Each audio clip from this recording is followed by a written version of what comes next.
Imagine a world in which a doctor feels comfortable enough to create an Instagram account promoting the fact that she is giving young girls double mastectomies. She is chopping their breasts off, and she's taking pictures with them with their shirts open, showing their scars, and she calls it yeeting the teat.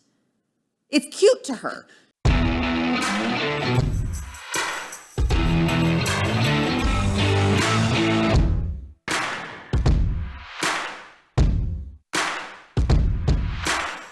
Ladies and gents, welcome to Blunt Force Discussion. I'm your host, Anthony Russo. Thank you for joining. Also for those from #BeTheChange. And of course, Truth Will Set You Free, which is launching a little bit later this month. We're going to try something different. I want to have the conversations where we are fluid and not stopping to talk about ads. I want to try something different, change it up a little bit, because maybe, the Blaze model, foreshadowing, doesn't work for me. Or maybe it does. I don't know. Nobody buys anything anyways. All right. With that said, ladies and gents, I want to first start with bluntforce.mymonate.com. As a lot of you guys know, each week I talk about this. I actually started using these products. I don't know how my hair is going to... It's actually very full. I've had 2 hair transplants, by the way. And it started getting even thinner. So this... And I've obviously talked about it. So I've been using these products like crazy. And then also the Rejuvenique oil for the face. I even did a post on the Blunt Force discussion page and found some haters in that. There is haters in everything. And they're like, I'm sorry, you need to read this 78-page document on what you're allowed to say. After I read it, I realized I said everything correct. And they go, you need to put a disclaimer on your post. I go, you couldn't have told, you could. Anyways, guys, make sure you check this stuff out. If you want to be in the business, they have done over $2.3 billion worth of sales. It's bluntforce.mymonate.com. You can also reach out to me at bluntforcediscussion@gmail.com if you want to be in the business. They've got a whole system where I don't have to do much except for tell you what to do and what products to use. And my hair, honestly, feels great. Second, we have got, of course, what's going on with food shortages, craziness, horrible politics, and government. Friends, the entire world is experiencing food shortages. Supply chain breakdowns continue to have a domino effect on everything. Farmers can't plant as many crops because of fertilizer. We already know what's going on. I like to shorten this. That's why you need to prepare right now. And I used to think this might have been crazy talk. Probably not crazy talk anymore. You can save $50 on a 4-week food kit from My Patriot Supply for the month of September. Go to preparewithbtc.com and get your $50 savings. Again, that's preparewithbtc.com to get those $50 savings. We'll be right back.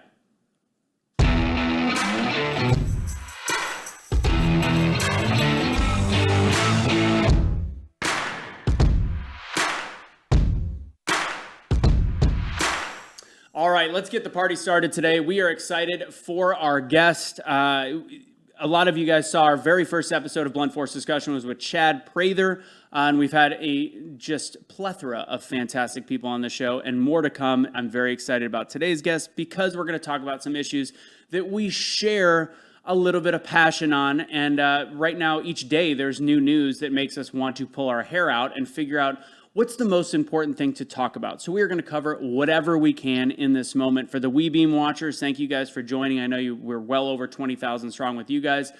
If we go past that part of the episode, the 58 minutes, please know that you can always find it on our YouTube. We should be able to talk on this one on the YouTube channel, hopefully, depending on how much we talk about the Smaxcanations.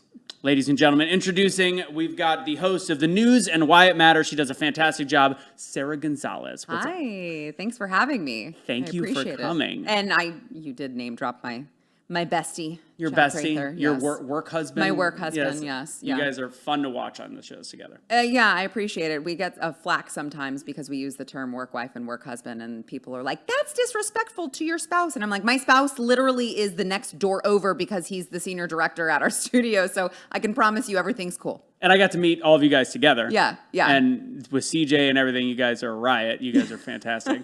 So tell everybody a little bit about your show. So it's Monday through Friday, every weekday, and I have a roundtable discussion with some certain panelists about, the news of the day and why it should matter to the average person because, we're out there, we're with our families. I know the average American is just strained for time, and they don't have time to just sit down and watch an hour-long news program, specifically about things that don't actually matter in their life. Right. And so we try to do that. We try to pick the stories that are going to matter the most to the average American citizen. Specifically, a conservative, because as it turns out, conservatives are the ones who are going to watch Blaze and realize that we're not crazy tinfoil hat wearing conspiracy theorists. Yeah. So we try to just break it down for you. And, I think it's 44 minutes, not counting commercials, and just give you what you really need to know in order to make sure that your family is, has the knowledge and you have the ability to protect yourself from all of the many things that are headed our way. Yeah, and you brought you have a wide array of guests all the time. It's not, you go on Chad's show a lot, but you had Yaku on the other day, who is brilliant. He was one of our guests here. And oh, great. Yeah, and it's funny because, his big thing and his big push is obviously talking about human trafficking and all these different things, but it's part of a huge game. It's what is going on daily, and it's almost like, what were to happen if the world were to calm down? It would make your show much harder to do. It would. But it almost would make we'd be okay with it to a point, because we could just have bullshit conversations and have a good time. Yes, 100%. But what's going on is just every day absolutely absurd. Like I was putting together, I'm like, what do I talk about with Sarah?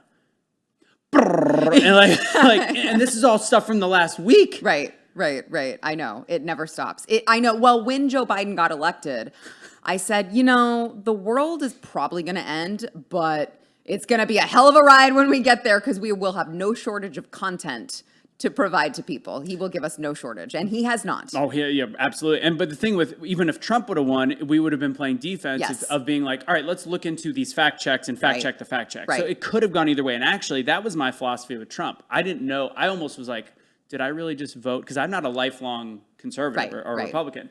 I'm like, as I'm checking the box, I'm like, did I just make a huge mistake? But the rationale I had was, if the country is on a downhill slope as is, which it was under Obama, if we burn it to the ground, at least either Trump will fix it from a business perspective, or he'll burn it to the ground and we rebuild it. Right.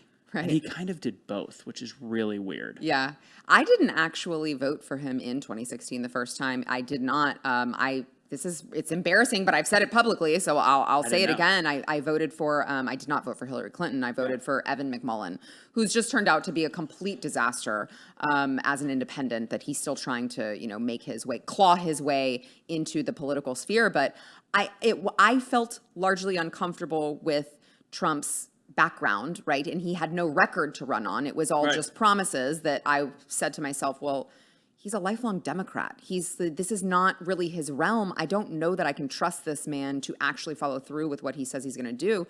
Then he gets in office, and I'm like, thank God enough people saw it, because he did do exactly what he said that he was going to do. And, it would have been a complete disaster. And everyone said, but think about the Supreme Court. We have to have the Supreme Court. And sure enough, all of those people who said that should feel completely vindicated, because it turned out to be such an important decision that America made. I think, I agree. And I also have a belief the Supreme Court, especially some of the rulings on guns, were very, very important. Yes. The Roe versus Wade timing to me was so stupid.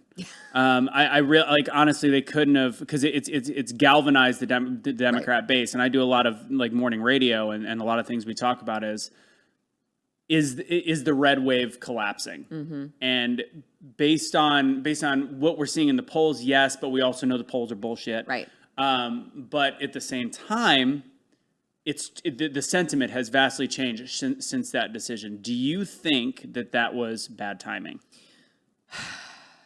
To an extent, yes. I would also say, though, that it allows the Democrats enough time to show their hand, which they always overplay, and they will advocate for, partial birth abortion, for abortion up until the moment of birth. And then maybe sometimes, if you're talking to Governor Ralph Northam, we'll make the baby comfortable, and that will be a decision that the mom makes with the doctor, right? So it allows them, I think, enough opportunity to play their hand, to show their hand, which is, we don't want any restrictions. We just want full-blown infanticide. Yeah. And I think that once you allow them to do that, this is what they're doing on so many issues right now. And once you give them enough rope, they will hang themselves on these issues. And that's my hope, is that they continue to, you go to one of these abortion rallies, and which I've covered, by the way, and it is I feel like I need 10 showers after I get back, because it just feels, it's dirty, and it feels, the energy there is very just dark and disgusting. And, you know, as much I think as we can film these people, as we can expose these people, as we can show the average American who maybe is uncomfortable with is uncomfortable with the Texas law, right? But also sees the other side and goes, I can't side with the people who are cheering and shouting and twerking for abortions. I'm not gonna be with them. Right. So that's my hope, is that maybe they can show America who they really are, and we've given them enough time to do that. Yeah, let's hope that they used like the proverbial nos too early. Like, right. Too early, Junior. But we've seen time and time again that they have such a strong marketing arm that it's hard. They're going to, they find something new. They're going to use the Trump raid. And again, like you go, what if there's nothing there. And they're like, yeah, they're going to indict him. And I go, they probably will. They're going to find a way to do it. Yeah. But an indictment is not a conviction. And we have such an ignorant voter base that the Democratic Party is vastly better than the Republican Party at manipulating the viewer to the point of creating hate and extremism. Yeah. I want to rewind. Where again, you're a mom, but I think you started this stuff before you became a mom in terms of political commentary.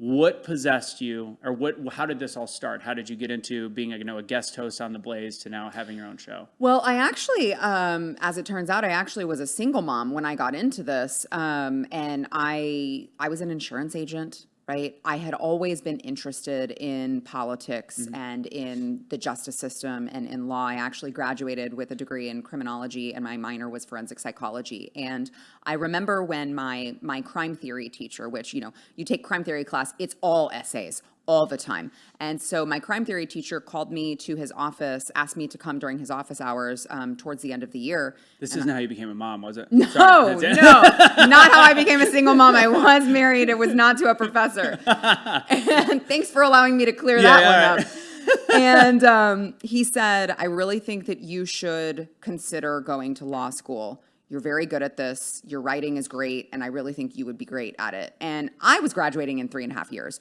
So I was like, I'm not going to go back to school. That's the last thing I want to do. Yeah. So I didn't do it. But I always had the interest. And according to my professor, I had the ability as well. And so I just kept it in as kind of a hobby. I started blogging for the website Red State, which was a completely different website at the time. It was like 2015. And kind of worked my way up to a front page editor there because I was getting clicks. Has that become kind of Lincoln Project-y, Red State? Or has it just gone too far? It's gone through phases. It did get very Lincoln Project-y. It got very like Trump has broke our brains and we are never Trumpers and Trump derangement syndrome. I think they're kind of trying to circle back to just because they need to make money. Right. Yeah. But again, at the time it was 2015 and we didn't know who Trump was. And, so I went through all that. And then the editor in chief at the time moved over to The Blaze. And so I found out, I didn't even know that The Blaze was in Dallas. So I found out that they were in the Dallas area and they found out that I was here. And so I started appearing on Dana Lash's show as just as a panelist and just kind of worked my way over to theblaze.com where I was a writer. Just on their website. And I said, guys, I really want to do this as, on TV. I want to be there. I feel like I'm fine at writing, but I feel like I'm able to communicate things very clearly in the verbal style. And I would really like the opportunity. And so once the opportunity presented itself, I took it and here I am, 4-5 years later, with the show running strong. And I mean, you're a very articulate woman. I appreciate that. Is that a female a microaggression that I just do? No. You're so articulate. Bring it on. No, you're good. For a woman, you speak well. There you go. But how do you drive? That's what I want to know. Yeah. You're not Asian. Anyways. The beep, that'll get yeah. me. Yeah. It's the worst is when they're wearing the masks in the car by themselves. Though, I don't blame. We're going off the rails. I don't blame the Asian men and women for doing that because that's not a COVID thing. That's a cultural thing. Yeah. And honestly, but I'm saying alone. When they're alone, I get it. In the car, I always some car swerves or does something dumb, and I'm like, know who you are before I even pass you. Know what you're going to be wearing. Sure enough, there it is. You know, we could celebrate now because we can now let everybody know that we believe masks don't work, and we can put this on YouTube. Yeah. And they have taken that one community standard down. That was the Yes. the only strikes I got on YouTube on my truth page was when these don't work, and they still took that down. Really? They gave me the whatever the week thing demonetized for a period of time, and then of course the Dr. Artist show. Whoops. I put an overlay, by the way, on the last episode, which was super annoying for people, and I had to keep responding why. Okay. I put a 20% music overlay. Somebody at CPAC goes, I create these documentaries that are off the wall, and he goes, and it was a little tiny guy, and he goes, I do everything, and I then put a music overlay. They never catch me because it never is human first. It's AI first. Yes. And AI can't hear jarbled. They can't hear past it. It annoys the living hell out of the viewer, but do you want the content or not? pick it. Or, I mean, because sending people to Rumble is hard. I'm sorry. It just is. Yeah, it is. It doesn't function as well as YouTube. And, and I get like 7 views there and then whatever. Right. Wow. I'll have to use that. Well, fun fact. Yeah, usually we just have to bleep. If we say a word that we know they're going to catch in the algorithm, we just bleep it or mute it. And I like move my mouth and don't do it. But honestly, it didn't get pulled from the YouTube. Again, it's annoying. But if you do like a little short, give it a shot. Yeah. I love that. See what happens. And worst case, you get one not, and then you go, well, that didn't work. But right. Well, it's okay because the channel belongs to Blaze anyway. So what the hell do I care if it's demonetized? Right. What you mentioned some earlier, Trump. You go, Trump has promises made, promises kept type person. Technically, Biden has done the same thing. The thing is, we warned it, and I was like you, and that was why I was like, do I really want to vote for Trump? His platform is still not complete. Like, what is he really going to do? He talked a big game, but he really did do most of the stuff in there, and I think it made it a better country. It's some of they found a marketing way of bashing him, but then you look at what Biden promised, and we're like, if he does that, we're screwed. We're talking about student loans. We're talking about all these different things. But every promise he's made, he has actually kept for the most part. And now you think of the psychosis of a human being, and I know better, but I look at $2.99 gas and I'm excited. Think about somebody that doesn't have the brain capacity that I do. I just was talking to my husband about this today. Literally the $2.99 gas. I mean, we must have passed the same gas station because he said, gas is $2.99 now. And I went, wow, the Biden administration is going to spin that and try to get the American public to thank them for providing $2.99 gas. And the average Democrat voter is going to be like, thank God we have Joe Biden at the helm of things. What are you guys complaining about? It's $2.99. It's like, and you know what? That's fine. Right. And I look into big oil, and I've heard somebody speak years ago about the importance of not having super cheap gas for an economy. And I'm okay with like a $2.50 level gas. Upwards of like the highest being $3. I'm good with that. But when it comes to how they're using it, and they've already spun it. He's already been like, this is the sharpest decrease in the history of fuel. Bitch, it was $4.50, and yes, of course, because of you, and not Putin. And let's be very clear: if it stays blue, they don't give a shit what happens after November. This is still that ploy leading into the election. What's going to happen? What is going to happen if the GDP has 3 quarters in a row? Like, how are they going to find a way to spin that? They're going to talk about fuel, and they're going to find a way to cut that. And I love that because you brought up all of the promises that he's kept, which. Was why we were warning people. One of those things that I was just so incredulous that people didn't look at and go, holy crap, we can't vote for this guy. This is too radical. Was the last debate that he had with Donald Trump. I thought this is going to sink him when he admitted that he wanted to eliminate the oil and gas industry. I mean, he admitted it in the middle of the debate. And I think Trump even thought that this was his moment. He was like, well, that's you guys heard it straight from the horse's mouth. This is what he said. And I remember feeling a little bit optimistic after that debate because I thought, okay, the American public can't be this stupid. Yeah, they know they cannot vote for this person. And here we are. And he told you guys that that's what he was going to do. We had a president who made us the most energy independent that we had ever been. And here we are talking about, moving to all electric. Yes. We were an exporter in energy for the first time, I don't think ever, but it had been a long, long time since the world had shifted to the modern world. Right. And we have someone coming in and saying, no, actually, I want to undo all that. And not only do I want to undo all that, I want to make the American people suffer in the process, because we've heard so many times from the Biden administration, well, this is part of the transition. It's just the American people are going to just feel a little bit of pain during the transition. But don't worry. Once we go full electric, everything will be fine. And by the way, I mean, just go buy a Tesla, right? Average American citizen who barely can pay their bills because of all of the inflation, because of the recession that we're in. Just go buy a Tesla if you don't like the price of gas. Yeah. I mean, this is what we're hearing from them. Yeah. It's incredible to me that the American public did not, well, at least the 81 million voters who voted for Joe Biden, who we know all were real in the safest 100%. and most secure election Absolutely. of all time. Yeah. How did they not see this coming?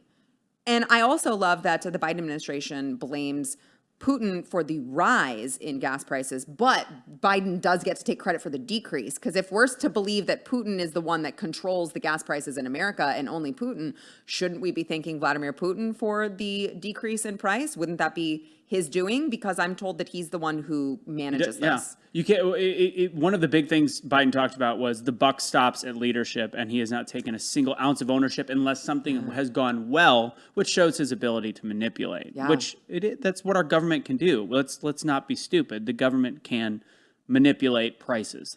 They're in bed with. I mean, the Fed isn't even a real thing technically, or it's not part of part of our government. You said the word transition, so I'm going to skip.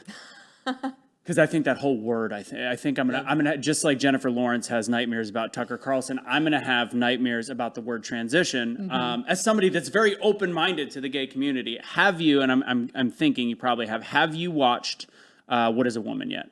Yes. So I stacked my night last night with Hunter, my son Hunter, which was funny but different, and then What Is a Woman? Yeah, that was absolutely brilliant. I can't believe Matt Walsh pulled it off. I cannot believe he was able to go in, schedule an interview with these people, go in and ask them these questions, and they all just did it and said it on camera. I couldn't believe it. And the thing is, you had to know that he gave them some of those questions in advance, because some of them goes, these are the questions that I gave you. Right. So they were willing to take the interview, and they still couldn't answer the questions. Like, how long did you have to think about this before you failed miserably at answering it? So the whole concept that we're in right now, I don't even know how to properly explain it. And this leads into what happened in Roanoke and this kind of manipulation of the American public to think if you don't think that everything transgender is good, then you're transphobic and you're terrible and you're bigoted. But at the same time, like as somebody... There's people that say, I won't have dinner with somebody that's transgender. I'm like, that's stupid. Like, right. And it's also not Christian. If you're using the Christian, let's bring them in. I don't think you're going to pray the gay way. That's what I always say. That's never going to be a thing. Some of my closest friends are gay. Chad has said the same thing. People that he works with. I had dinner with Blair White not that long ago. Yeah. And barrel racing industry is all gay guys married to each other. And they're also conservatives. And they're the nicest dudes on the planet. And most of them think this is absolutely ridiculous. So how is it that we've gotten to a place of forced celebration instead of acceptance? It's interesting because, as you pointed out, this is less than a percent of less than a percent. I mean, this is a tiny, minute percentage of the population that has been able to get away with forcing the majority of the American public, it seems at times, to go along with this. They do it, though, very slowly and incrementally. So looking back, and again, I have a lot of, I feel like, it's the person who's like, I'm not racist. I have a black friend. Yeah. But, I have gay friends as well. And the funny thing is, they all seem to agree with me in hindsight that the whole, gay marriage, we just want equality. We want to be treated equally. And again, I talked about vindication with people who voted for Trump with the Supreme Court justices. Again, these people should feel vindicated who said, this is a slippery slope. They're going to be talking about pedophilia and age of consent soon. And myself included said, no, they're not. Come on. There's no reason why adults shouldn't be able to get married and enjoy the same tax benefits and all of the other things that everyone else enjoys, and we shouldn't be having this conversation. Here we are, because as we know, the left likes to move very slowly and incrementally so that you don't see it coming. Yeah. And that's what they did with this. So hey, who are we to stand in the way of two adults who love each other getting married? Well, Yeah. how does that affect my life? How does that affect your life? It doesn't. So Until. let's let it happen until you've got Drag Queen Story Hour in my local library that I'm paying taxes for, until you're bringing it into my classroom, until you have the book Gender Queer in an elementary school library that shows very sexually explicit images of, people performing oral sex on each other. Right. And you stop and you go, how did we get to this point? And that was the slow descent into madness. And people went, well, we can't speak up because we're going to be labeled homophobic, transphobic. People are going to hate us. We're going to get canceled. We can't say anything. And too many people stayed silent while they watched all of this incrementally happen.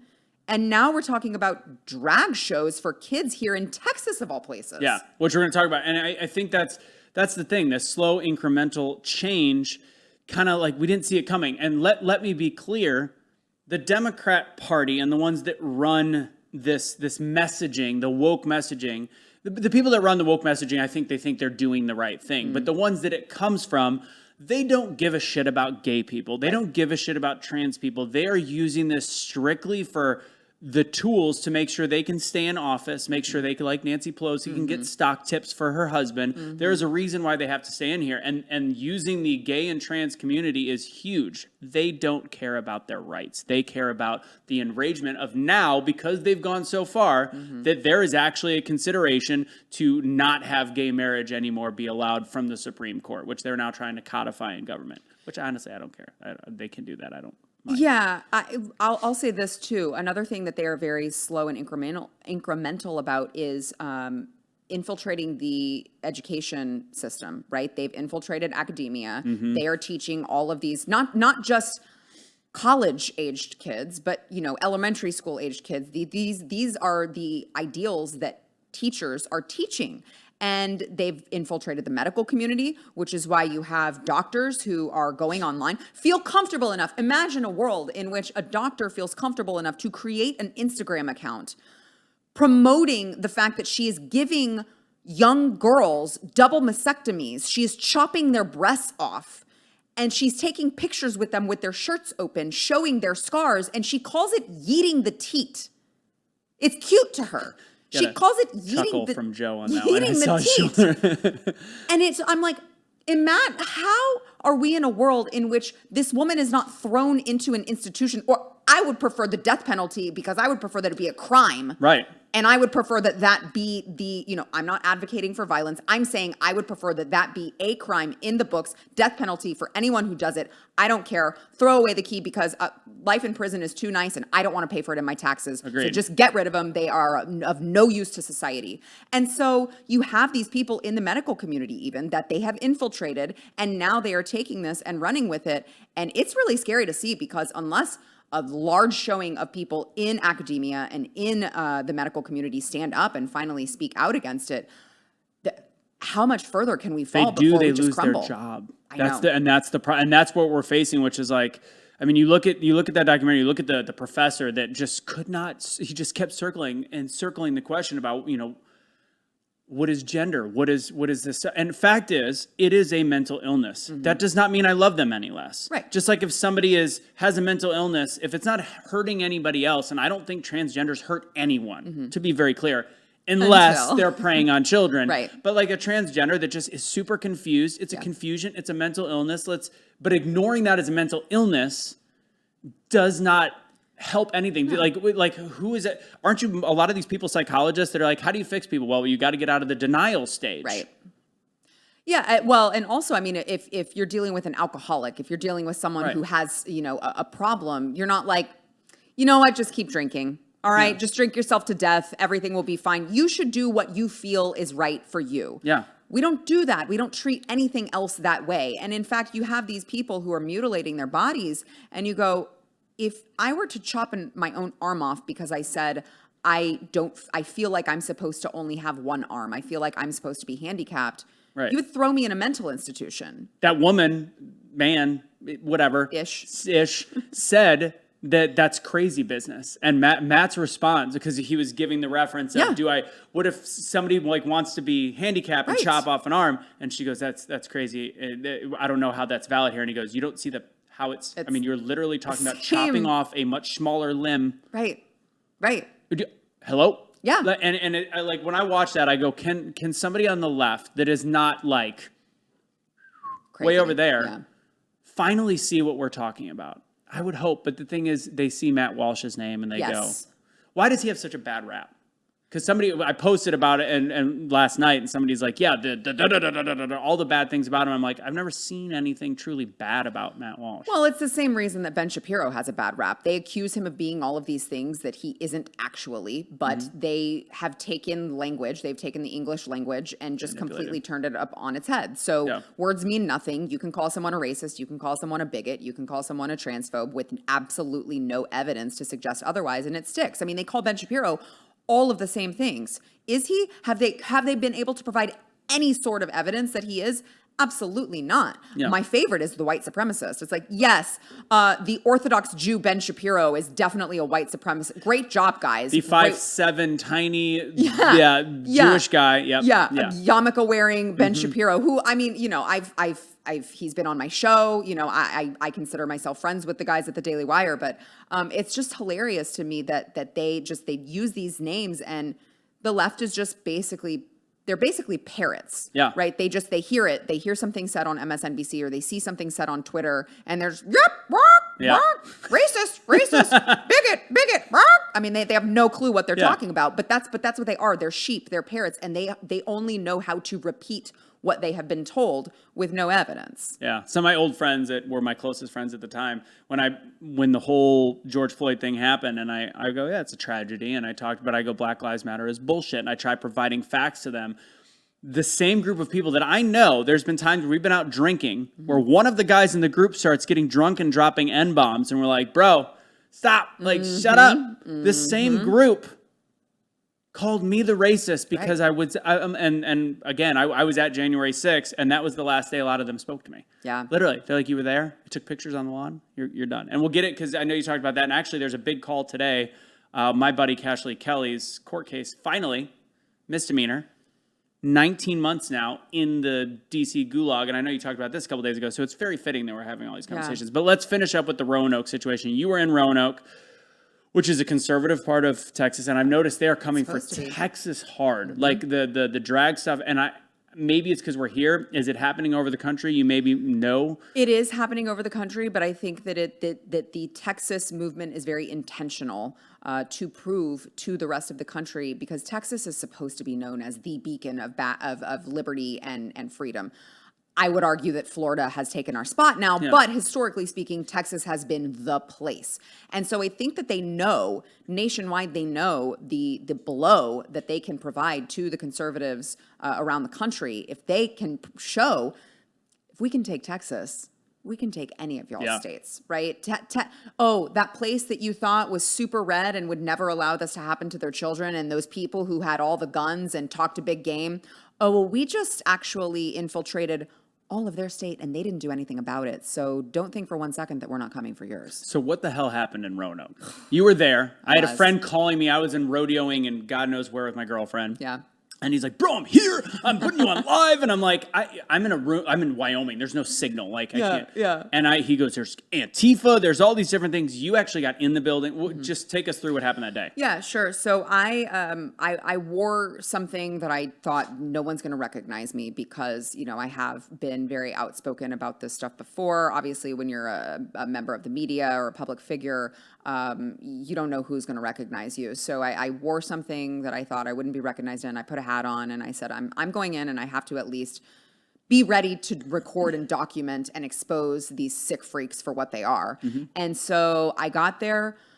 What I found was a very small group of protesters that you could barely hear. And, you know, at one point, I want to say there were at least 50 Antifa. Now, they were not all armed with AR-15s. Right. There were about 9 or 10 of those, but a large showing of Antifa. I walked in, I got in, I blended in, and this was a very boisterous, very supportive crowd. In fact, at one point, I heard the owner of the distillery, which, by the way, this is Anderson Distillery Bar and Grill, if you would like to make sure to not support places who allow this. You can't comment on their Yelp or something anymore. They've shut all that down. Oh, of course. I bet that they have. But if you do live in the area, What happened to Loud looking, and Proud? Anyways, right, and you're looking for an establishment that supports your values, that ain't it. Okay, so, but the owner admitted that they were violating fire code because they were over capacity. I mean, they ran out of food.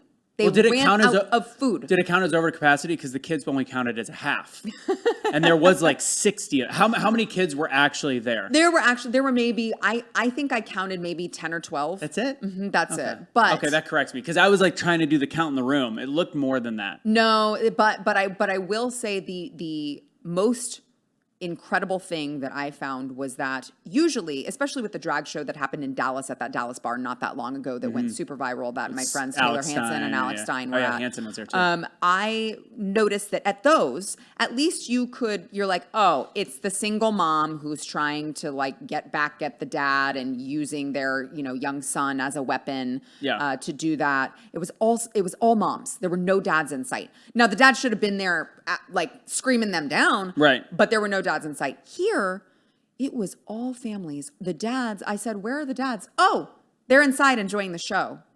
That's how bad it was. And and I watched as these dads smiled as their young daughters took pictures with grown men dressed in, very grown.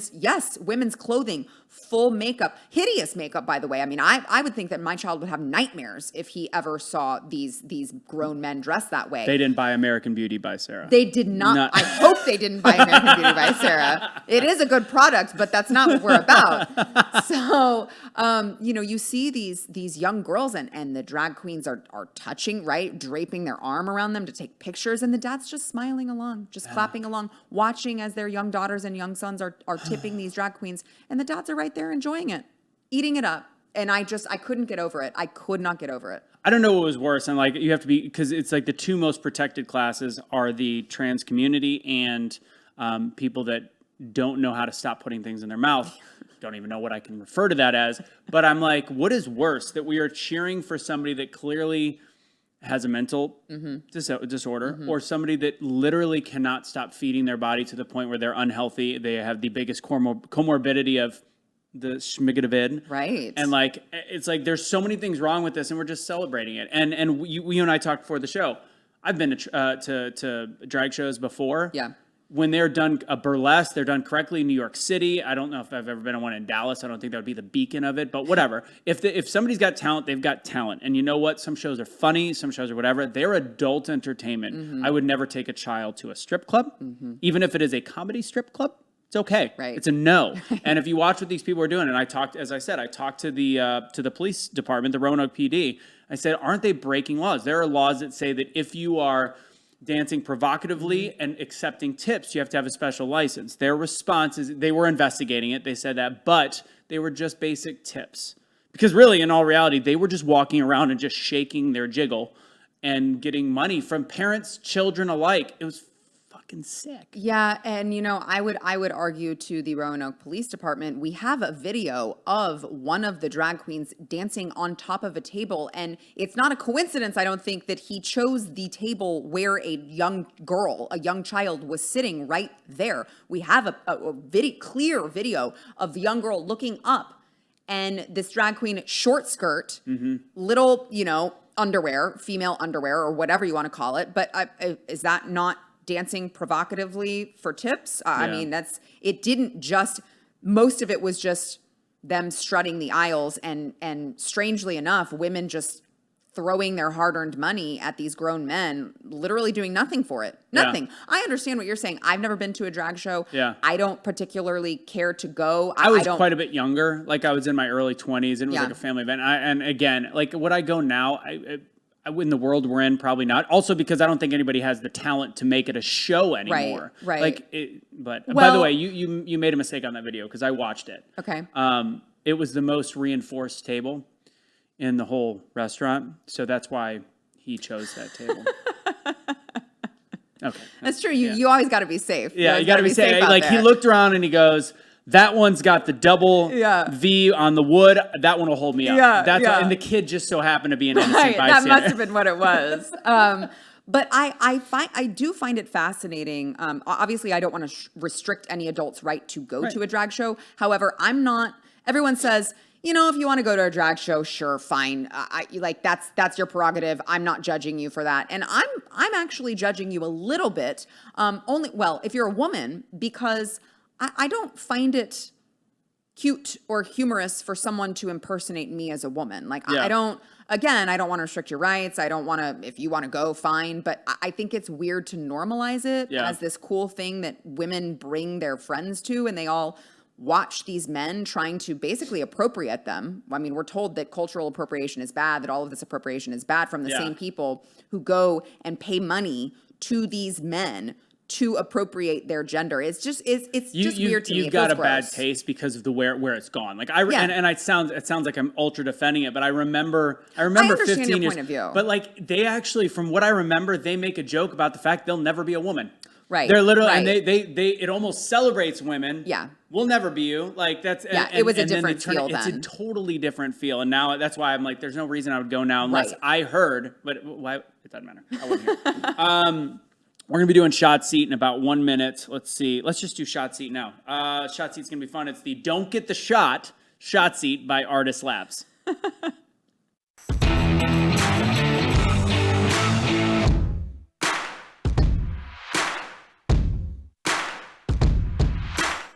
So I'm going to fire off some questions. We're not drinking the Bond Breaker this time. This is all I had in my cabinet because I have not got it's Woodford Reserve Double That's Oak. okay. It's good enough for government work. Yeah, I'm a fan of Woodford. I was looking for something Japanese. We like to do the small. Do you know who Jara Hutchins is? Yeah. Yeah, she came out. She brought her own whiskey. She was a BYO whiskey because that's her.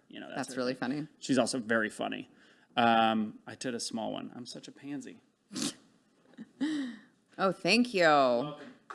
Man, you come on here, you get free booze. This is great. When can I come back? You know what I want to do? I told Chad, I want to do one with him and CJ, and my girlfriend and I did a show that was hilarious, and we actually got a little drunk. Yeah. Do a couples therapy show with him, CJ, my girlfriend, and I. It would be Lord. You met Kelly, funny. my girlfriend. Yeah. That would be really funny.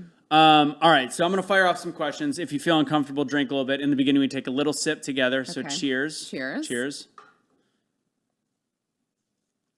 Usually I get really excited for people to try the Bond Breaker because it's like, holy shit, where'd that flavor come from? It's really good. So maybe next time, or maybe I'll bring it to next time I see Chad, I'll come in there, we'll have a drink. Great.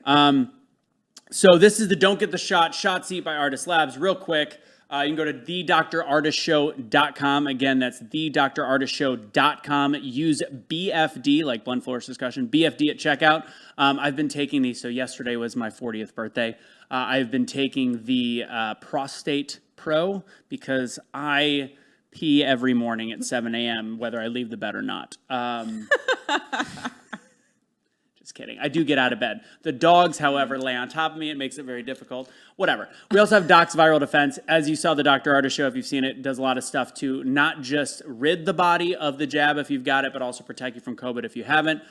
We have all those suggestions. Email me at bluntforcediscussion@gmail.com if you want the protocols. We are making a whole video of everything he suggests, how to get the glutathione out or up in order to get the jab out. Let's do Shot Seat. Let's get into it. Again, that's drartistshow.com, BFD at checkout. I'm nervous. Okay, I'm gonna make it easy at first. You grew up in Houston. You live in Dallas. I was born in Houston. Born in Houston. What do you think is the best city in Texas?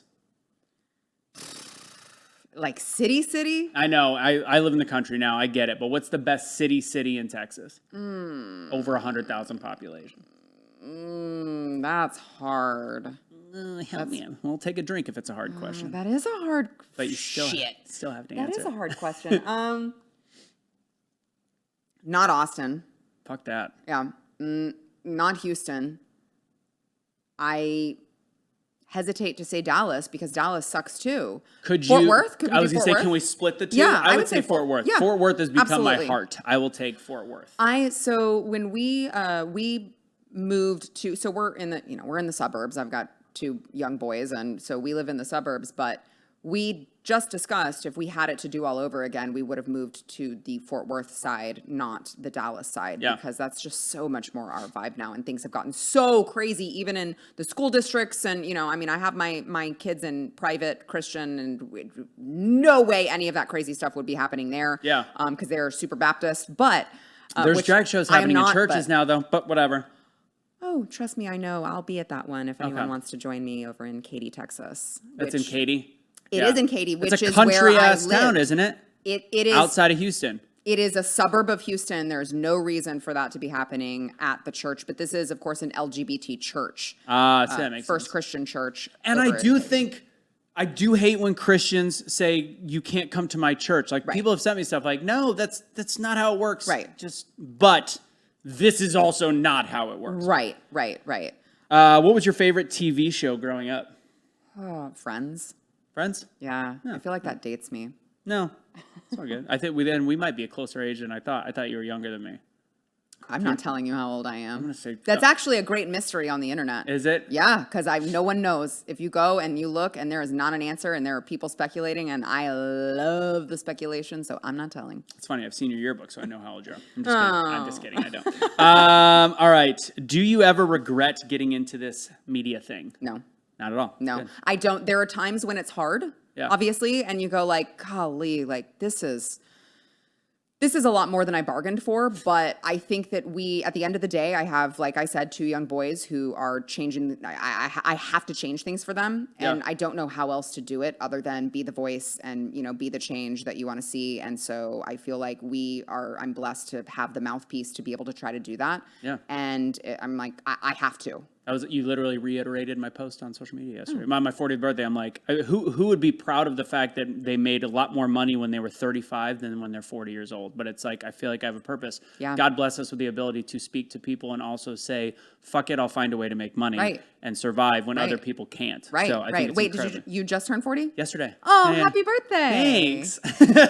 That's exciting. Virgo. Yeah, it was weird. I mean, because I have a past where like I used to own a staffing agency. I've hosted big events and everybody's like, I hope you're partying on your birthday. And I'm like, I don't do that shit anymore. Yeah. Like I drink here. Right. For this table. Right. That's it. Yeah. And, yeah. I drink at home after my kids go to bed. Yeah.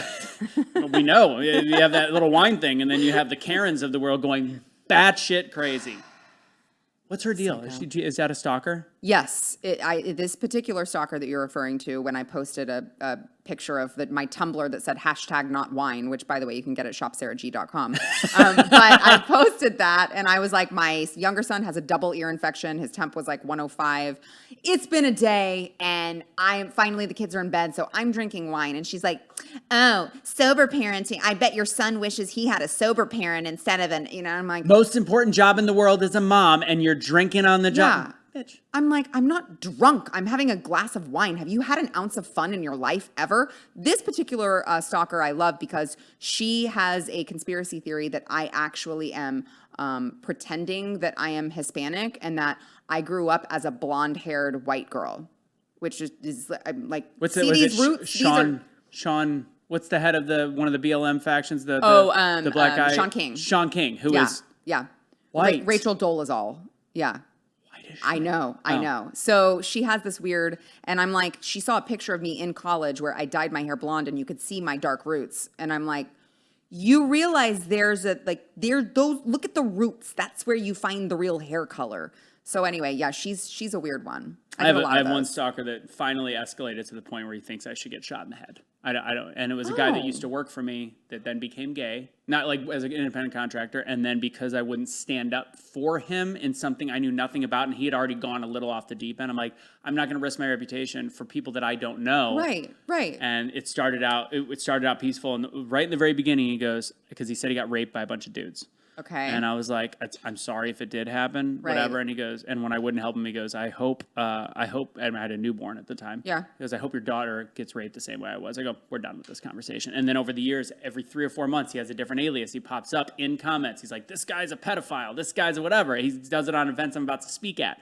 I'm like, Jesus. Wow. And I can't. Oh, and he's a felon. But because of COVID, they let him out because he threatened to shoot up a gay bar.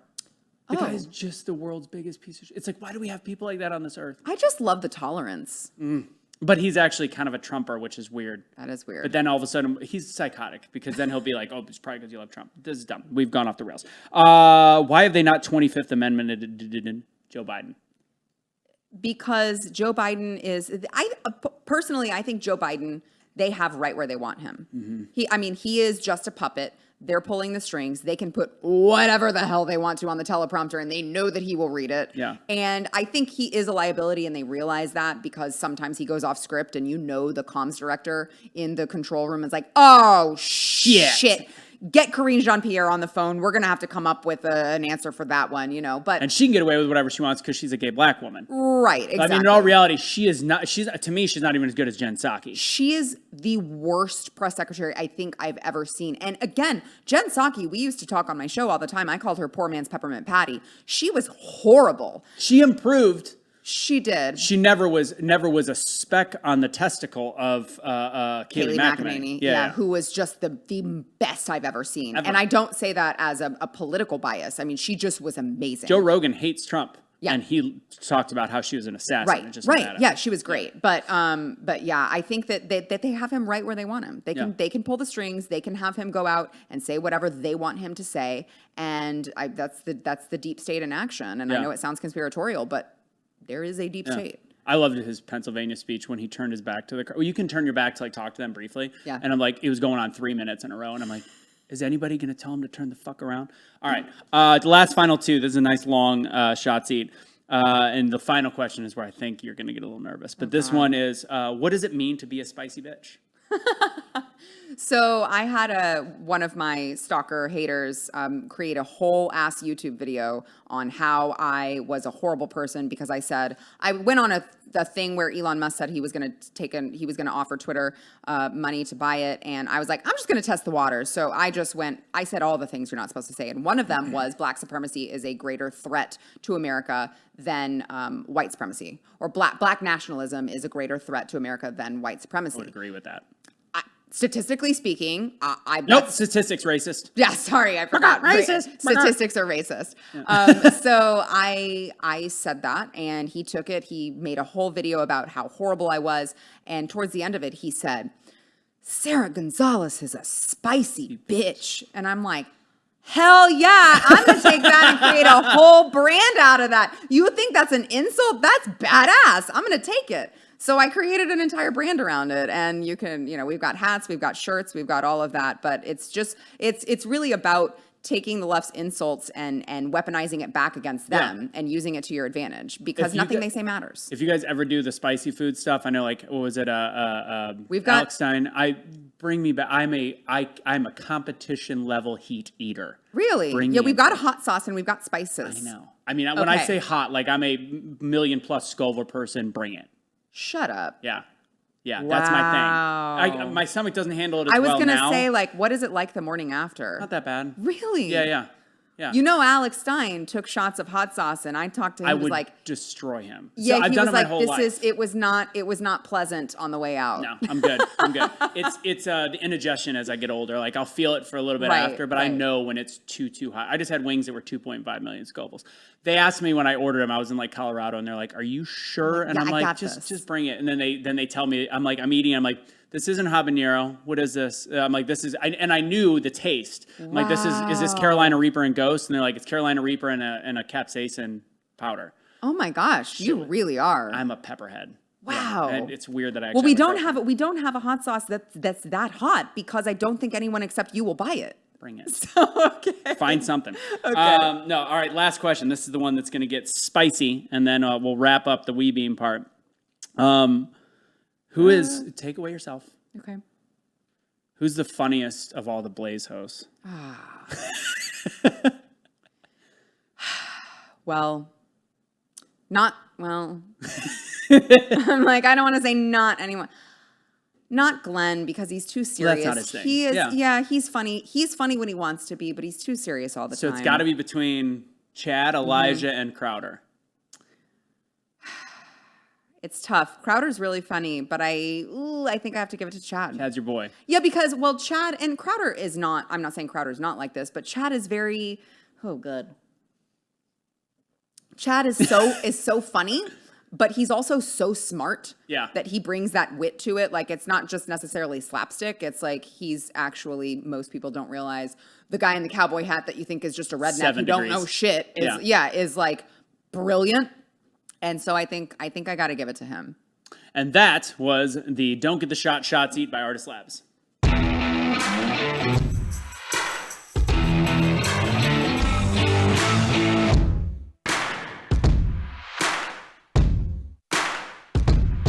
I asked it, and he's like, "Well," and he gave a great answer. Obviously.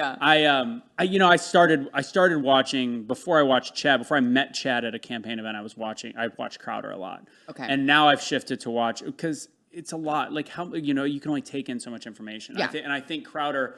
What makes Crowder so brilliant? I think my sense of humor is actually more like Crowder. Yeah, yeah. My delivery is more like Crowder, and he's got Dave. They play so well with each other. Chad doesn't need anybody. Right. He just does it all himself in his own head. If he's got somebody there, Yeah. he can play off of them. Yeah. If he doesn't, it's all him. So that's, Yeah, no, it's funny because he is like, please come on he just wants me on his show all the time.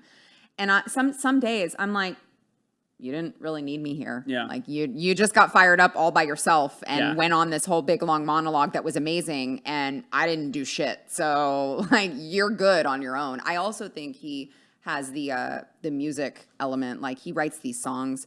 He was just playing me some of them, his new ones, and I'm like, dude, these are fucking brilliant. Yeah. Like, they're gonna kill. He just is just so talented. My favorite recent one is something about a man. I want to be a woman. I want to be a woman and compete. Yeah, That's right. yeah. No, he's got some actual ones that he's playing with his The band. Ragamuffins. That they're like expanding, and it's legit. Like, Yeah. I can hear this being played on Texas country music radio Yeah. stations like all over the state because Yeah. it's good. Yeah, So- and it brings like just that hint of humor, but there's a niche for it. Yeah. Because there's only so much like country music humor, patriotism. Right. Really quick, and then I want to talk about Cashley Kelly, January 6th, after the We Beam 58 minutes is over. What happened? How long ago was that Beto rally when you got accosted? It was in March. It was the beginning That was of a March while of ago. this year. Yeah. I think things have changed a bit. Do you think Beto has a chance in Texas right now? You know, it's interesting that you ask me that because I just spoke with one of my good friends who was he used to be in Texas politics, but he runs a PAC, and they do a lot of polling, and they have a lot of deep pockets to be able to do good polling. And I was starting to get nervous because I thought he's drawing way more crowds than I'm comfortable with. And that's not to say that they're huge, but it's Robert Francis freaking O'Rourke. I mean, he's telling people he wants to take your guns. ARs. He Yeah. wants to take your guns. Literally, even if you are a law-abiding citizen and you have one right now, he wants to take it away from you. This is not me saying it. This is him saying it, right? So I asked him, and I said, should I be nervous? And my friend said, no, I don't think you should be nervous. There's a lot going on behind the scenes of, for instance, the rally that he did where he got on to the guy who he claimed was laughing. Mother effer? Yes, that he was laughing about what happened in Uvalde, which is not actually the case. I had the guy on my program to explain what it was. But the man that was there said, none of those people were from, I think it was Mineral Wells. None of those people were from Mineral Wells. They just heard it was the liberals that wanted to travel. Yes, or the Beto campaign is bringing people in Fluffing. to fill the seats, to make it appear as if they In have the a bigger cities that crowd. like Dallas, they're drawing. Let's end the We Beam. Before we do, where just in case people are just watching the first 58 minutes, where can people find you? Where's all your stuff? The Beauty by Sarah, all that. Yeah. All over social media, it's Sara Gonzales TX, and there's no H in Sarah because it's unnecessary. It's silent anyway. Sara Gonzales TX, and then AmericanBeautyBySarah.com. We wanted to give women a place where they can put their dollars knowing that they are not supporting a company who is actively trying to, I don't know, make you not exist. So. Can I give a slogan real quick? Yeah. I just thought of it. Yeah. Put your money where your mouth Your is. mouth is, baby. Boom. Also, I'm wearing Victorious. That's the color? That's the color, yeah. Love it. Yeah. We Beam people, we'll be right back again. If you ever want to find our gear, as you see in the fight against tyranny, we've got the awakenotwokestore.com. Again, that's awakenotwokestore.com. Use Awake for 15% off. You guys already know how to reach me, bluntforcediscussion@gmail.com, patreon.com as well. / Blunt Force Discussion could use all the help we can get. These fake bricks on the wall are not cheap, and Joe is a very expensive date. So, guys, thank you very much for joining. We'll be right back with bonus.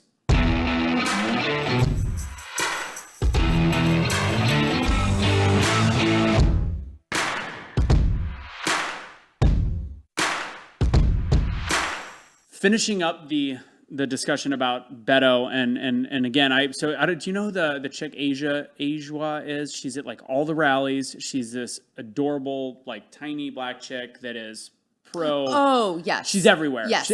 She was actually at the Uncle Tom screening. Yes. Yep. So she was at a Beto rally and she's friends with my friend Mo and she was talking about it and she was like tearing up. Mm-hmm. Like she was, it's getting bigger and bigger in this movement. And my other question is, even if your buddy with the polling says this, like no big deal. We're ignoring the fact there still is ways, it's harder in Texas without voter ID, for all these illegals to vote. And I know people who've worked in certain 3-letter agencies that are on our side that have literally been like, they're getting instructions on when to leave their house, when they're not allowed to, and how to get voting instructions and like still make a living for their families.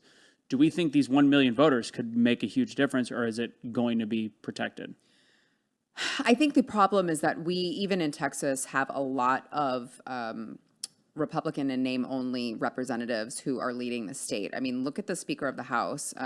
Dade Phelan is not at all what I would like to, say, hey, this guy represents what Texas is. And so I think that the buck stops with the leadership, right? I mean, if they are not willing to come out and do something about it, if they are not willing. Now, I will say I give credit to Ken Paxton, because Ken Paxton has been fabulous. You know, you mentioned earlier in the program how the left doesn't understand that indictment does not actually mean convicted or anything like that. You know, everyone wants to say Ken Paxton was indicted. I'm like, yeah, he was indicted how many years ago and nothing has happened. Kind of makes you think there's nothing there, but hey, what do I know?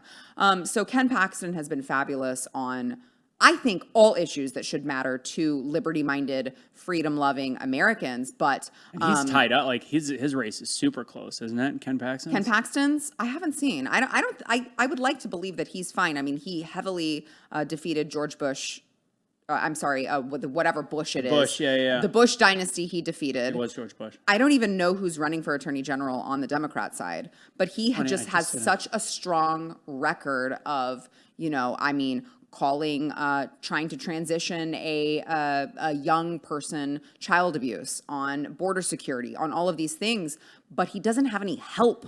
It's just him fighting this battle. Oftentimes, he doesn't even have any help from Governor Abbott. No. So it would be him fighting this fight alone. I know he filed a lot of lawsuits when it comes to election integrity itself nationally. He joined a lot of lawsuits that were filed on behalf of the American people, and he tried to fight that battle. But I think what we need are conservatives, or even just Texans who care about freedom and liberty and the Constitution, getting involved at the local level, because it's the cards are stacked against us, I think, at this point. And unless we are willing to say, you know what, I'm going to get into the fight, I'm going to get into the battle. Maybe I have to make some sacrifices for my family, but we got to do whatever we need to do to obviously legally keep this state red, because it's not just the illegal immigrants; it's the people coming in from California. True.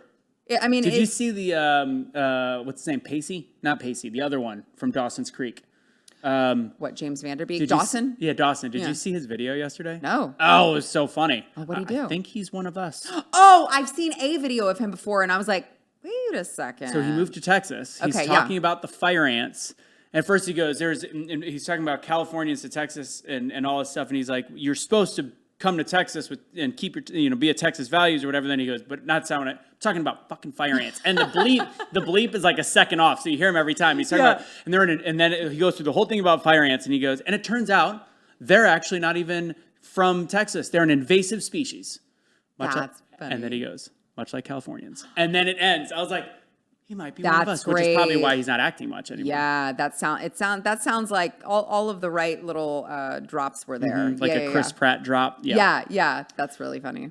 So let's talk. So you talk about January 6th. So today, do you remember Cashley Kelly? No. He was the black dude wearing the tank top, wife beater, whatever you want to call it, in the car, smoking a cigarette, right after George Floyd saying, "When are Black lives going to matter to Black people?" That video ended up having hundreds of millions of views if you include like the David Harrises of the world. It was shared on all of them. Yeah. Him and I ended up becoming business partners with Be the Change, my company, and then we both went to January 6th. He had previous record, admittedly, Okay. not a previous record. He had something that was pending sentencing. Okay. That he had started the streetlights movement. He didn't even know he was a conservative, became one. Brilliant dude, and was growing. He was up to 400,000 followers in a matter of 6 months on Facebook. Very hard to do. Wow. And every time he went live, we're talking 4,000 or 5,000 people watching. He has a dedicated following still to this day. When they started playing at the Capitol jail, the DC jail, when they were doing the Ashley Babbitt's thing last month, whenever he came on, the viewership spiked. Wow. Great guy. Obviously, I was actually getting some of the information from the jail out to Julie Kelly, that was getting it to Newt. That was coming from Cash to me, to Julie, to whatever, because it's still going. And it got better for a while. It's gotten worse again. Like, they're dealing with some bullshit. His actual charge from the Capitol is a misdemeanor. He's in there a little longer because they know that he's serving the sentence, which they punished him for based on what he did at the Capitol, even though that was a completely different sentence of a gang charge from 2010. Very weird stuff, but at the same time, he made some mistakes. Yeah. But they punished him for something that he wasn't convicted of yet, which is bullshit. Wow. But anywho, he is now going on 18 months. Today is his first time, because you mentioned on your show, like, some of these people haven't even seen a judge. Yeah. They did a very preliminary judge, whatever, situations, not even sentencing, plan for the actual sentencing or whatever, the trial. Pre-trial. His pre-trial, thank you. His maximum sentence for what he did is 1 calendar year. He has been in the DC jail for 19 months. And people don't realize why jail is worse than prison. It is, because you don't get to go outside. They go outside once a month. Anyways, with January 6th, which is their golden child of how they are presenting the extreme right, how is it that you think they're still getting away with this garbage? I mean, 100%. I mentioned it earlier, and I know it sounds so conspiratorial, but like, there is a deep state. And what I mean by that, because people, what are you talking about?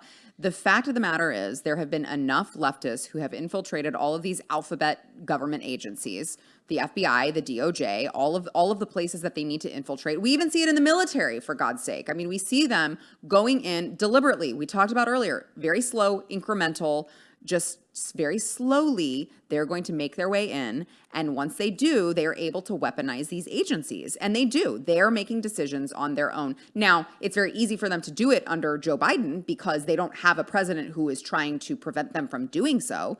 But the whole agency is rotten to its core. That comes from the top down, because I know a lot of people who work in these agencies who are they're just trying to do their job. They're good people, and they don't realize, or sometimes they do realize, that it comes from the top, right? So if the top is corrupt, that's going to trickle down. And that's what we've seen. But I have to tell you, I talk about it anytime I can. It very much concerns me that there are not enough Americans who are talking about this. I mean, this should be the biggest deal. There are people in that jail, because I know, that are 60 years old, that have never done a thing wrong in their life, and maybe they did get into an altercation with the police officer that day, that are being held without bail, when you've got people that run people over that are of different minorities, and we live in a racist country, that are out on zero cash bail. What did I say? Black supremacy is a greater threat to America than white supremacy. And then they go commit other crimes. I mean, we saw what happened with the jogger. Again, he hadn't broken any laws since he'd been out that we know of. Right. But it's like, and also he's a black dude. Like Marjorie Taylor Greene, when I interviewed her, she remembered Cash, because Cash was like, these dudes are not white supremacists that I'm in here with, because he's a black dude being labeled this white supremacist. Right. It's so crazy that we have let, in that jail alone, 70 plus Americans left to rot. Yes. And no one's talking about it. Like, that's what gets me. No one is talking about it. Marjorie Taylor Greene, love that she's on it. Julie Kelly, I love that she's on it. Tucker Carlson, to his credit, how does he still have a job? He's the only one that truly bucks the system. I know. Sometimes he talks about vaccines on Fox. Only because he's become so powerful, they can't control him, right? Like, what are they going to do? He's the one who's getting all of their views. Yeah. So they can't get rid of him at this point. Although I think that he should jump ship and go independent, but that's just, or I don't know, come to the Blaze if you want, Tucker. I don't know. But I think he's important to be on Fox. Yes. In my opinion, because at least they do have they still have the middle ground Republicans that hate Trump that still watch Fox. Right. And I think he needs to they be need there. to hear that. Yeah. But I just, the idea, I mean, I'll put it this way. We fought for way less, right? We as America, we formed this country. We fought a revolutionary war for far less in this country than watching Americans not have due process, be denied due process, be denied basic human rights. The left wants to talk all the time about, health insurance is a basic human right. Killing my own baby in the womb is a basic human right. Having my student loan debt eliminated is a basic human right. Having a house that I want to live in is a basic everything is a basic human right, except for when you're a conservative who happened to wear a red hat, who walked into the Capitol when the police escorted you in and told you, come on in, guys, here's the door, I'm opening it. And all of a sudden, it's not a basic human right to be able to talk to a lawyer, to be able to talk to your family, to have clean water, right? To be fed 3 meals a day. I mean, to be in solitary confinement and not be able to go outside and exercise and get fresh air. I mean, these are actual human rights issues that nobody wants to talk about. And it is appalling to me that I asked President Trump at CPAC, I asked him, will you pardon I said nonviolent political prisoners from January 6th. And even he could not come out and just vehemently say, yes. He didn't say it. I know. He skirted around it. He alluded to it. He said, we're looking at it very strongly. He's looking at the polling numbers. Let's be very clear. Correct. We're looking at it very strongly. And then he said, I think you know the answer. And I'm like, no, that's not what I want. Say it. Yeah. The crazy part is, so I do get to talk to Cash quite a bit. And there, as we all know, there's the 17,000 hours of footage. Yeah. Right. They get to see it. The ones in jail, and which makes them go even more insane. Yes. Yeah. They're like, it's right here. So what's crazy is we know that 3 people, I believe, have died that have been waiting sentencing, whatever. Yes. Do you know anything about them? I mean, I do because I look it up. One of them that committed suicide was pending a 6-month stint. Do you want to know what's interesting about that case? Tell me. If he were to take it and just take it and go and not fight it, then there would be no discovery. He wanted discovery. Discovery would mean that the video that they would use showing the police officers beating a woman, the woman that got trampled. Yep. Before she got trampled, she got beat by a police officer. That's on video that none of us. Oh, you actually got to see that? Yes, okay. Yes. A lot of people have not seen that video. Yeah. So she didn't get trampled. She got trampled after she was already unconscious from a police officer. One of the guys is facing 7 years because he beat that police officer. All this stuff, they in jail know that if they start to fight, this discovery opens the can of worms, and it becomes this dangerous issue. One of the guys had a heart attack that was healthy in his 50s. One guy died of cancer, and then the other guy committed suicide. All of which their trials, not to sound conspiratorial, all of which their trials would have involved discovery. Super weird. All right, we're gonna have one topic left, and again, Cash is. I'll be literally jumping on the court call after we get done. His call is finally. Can you keep me updated on that? Yeah, I can. Anything you want to know on January Please. 6th, I can get into that conversation. If you ever even want to talk to what's going on in the jail, because even what's funny, Cash never told me this last little bit of information about those 3. One of the other guys who's loaded, by the way, worth millions of dollars in there and still can't get out. He was the one that beat the police officer afterwards. He told me, and I go, Cash never told me. He goes, I'm not going to tell you that on a recorded line. I'll let him tell you. So he's like, he doesn't give a shit. Yeah. And they just got done being in lockdown because one of the guys got sprayed with bear spray and got in a fight with the police officer because he wouldn't take it. They still want him to wear his mask. And he goes, do you want me to wear the mask or take the pill? And they're like, you got to take your pill. He goes, which one do you want me to do? Right.